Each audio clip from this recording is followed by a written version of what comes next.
You just board the kitchen ceiling for us. Building company owner Michael Gibbs is based just a few streets outside the capital's newly expanded Ultra Low Emission Zone, known as ULEZ. But he and his team frequently cross the boundary line for work. To avoid the hassle of a daily £12.50 charge per diesel van, he switched them for less polluting ones, even though as a resident of Dartford and not Greater London, he didn't qualify for any help. I think it's an absolute joke, to be honest with you. We work for domestic people and they're struggling as it is. So now we've took the gamble, we've brought these vehicles, and at the end of the day, it might not work out for us because their mortgages are going up, they can't afford normal day-to-day stuff. And are you going to have to pass on some of the costs you've incurred to your customers as part of your pricing? Yeah, it's going to affect the pricing, of course, but there's nothing I could really do about it. The ULEZ journey has not been a smooth one. Some 9 million people now live inside London's Ultra Low Emission Zone, the largest of its kind in the world.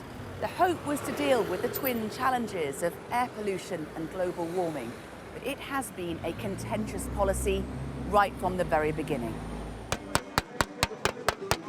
Along the way, protest groups, legal challenges and by-election defeats have all threatened the expansion plans.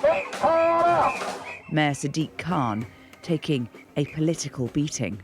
Is it time to admit that you misjudged the scale of the opposition to your flagship policy? Well, I've been clear from the start. The decision to expand the ultra-low emission zone was always a difficult one, but I think it's a vital one for me to make and the right one.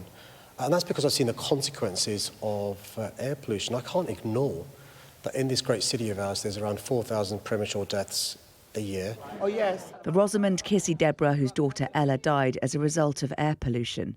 The fight has been worth it. I hope before my time is up, we will be where the Scandinavian countries are.